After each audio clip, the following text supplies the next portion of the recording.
Fala galera, bem-vindos para mais uma aula de História. E nessa aula a gente vai dar continuidade às centralizações da Europa, que são terras que se tornaram reinos. A aula passada a gente falou sobre a centralização ibérica, que é de Portugal e também da Espanha. Na aula de hoje a gente vai falar sobre as centralizações da França e a centralização também da Inglaterra, entendendo como um processo típico da transição da Idade Média para a Idade Moderna, beleza?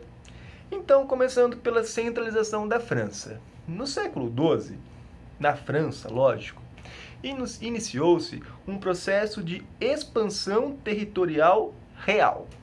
Como assim, professor? Tipo, o rei Filipe Augusto, ele começou a comprar a terra dos nobres que estavam falidos.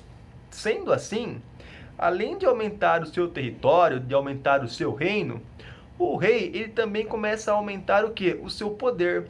Você lembra que na Idade Média, ter terras era sinônimo de poder? Então, o rei Filipe ele está comprando terras para adquirir mais poder. Além de terras, o rei Filipe Augusto ele criou um exército assalariado.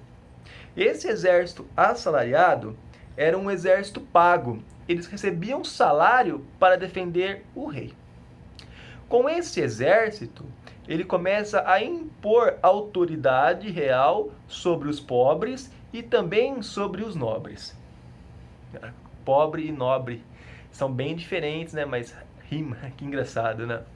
Bom, com o tempo, a coroa da França ela foi trocando de cabeças, ela foi passando de rei por rei. Os reis que comandaram a França, eles começaram a taxar impostos nos bens da Igreja Católica.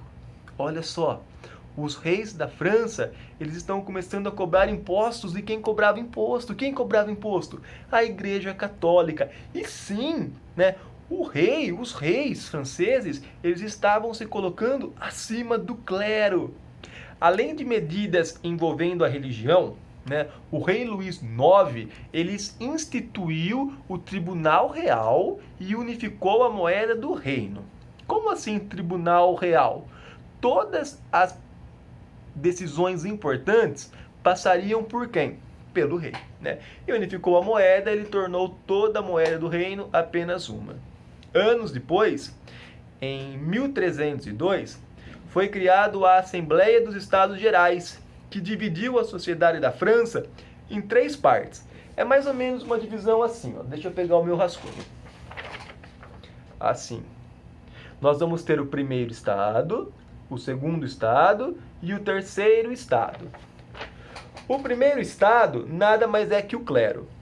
O segundo estado, os nobres. E o terceiro estado, os camponeses. Se você parar para lembrar, a gente vai ver que tem a mesma estrutura lá do feudalismo, lá da Idade Média.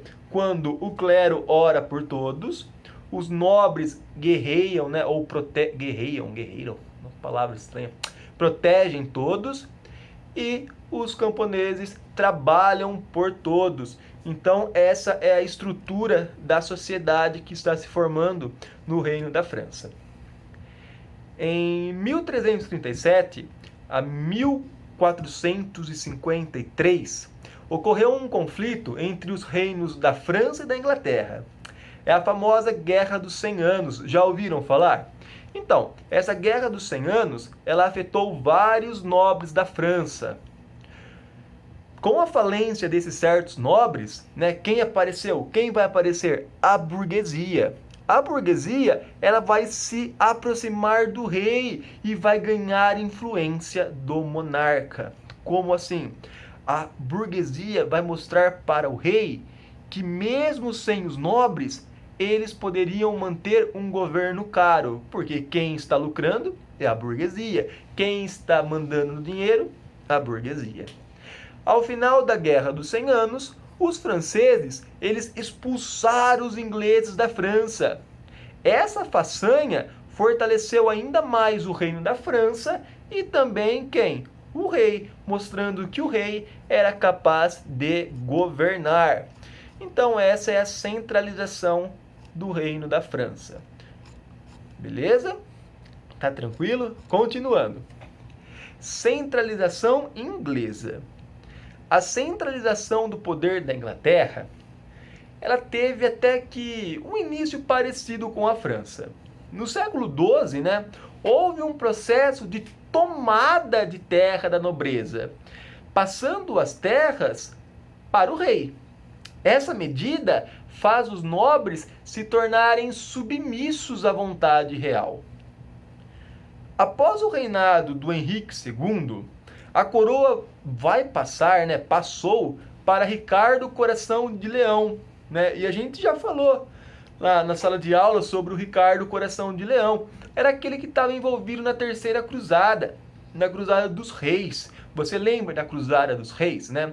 A gente precisa de um vídeo falando das cruzadas, não acham? Então, como o rei Ricardo, ele não estava lá na Inglaterra, ele estava lutando pela Terra Santa, a figura do rei foi, diminuindo lá na Inglaterra, porque a gente tem rei, mas o rei não está presente, cadê o rei? Com o tempo, né, o Ricardo, lógico, ele acaba morrendo, e quem assume a coroa foi o rei João. O rei João, ele era meio que mal visto pelos ingleses. Ele era até chamado de João o Sem Terra, né? Por quê? Porque quando João ele governa, ele se torna monarca da Inglaterra, ele começa a tomar terras e tomar castelos para si mesmo. Tipo, o rei está tomando a minha terra, mas o rei não tem terra? Não, é um rei sem terra. Quem é o rei? O rei é João. Ah, o rei João, o sem terra, né?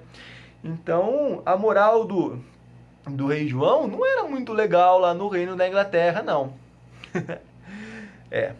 Devido às suas péssimas ideias e sua péssima reputação, em 1215, o rei João ele foi levado a assinar a Carta Magna, que é o documento que diminuiria o poder do rei na Inglaterra, né? Que o rei também ele era uma pessoa que deveria obedecer às leis. Quem sabe em uma próxima aula a gente fala sobre a Carta Magna, galera.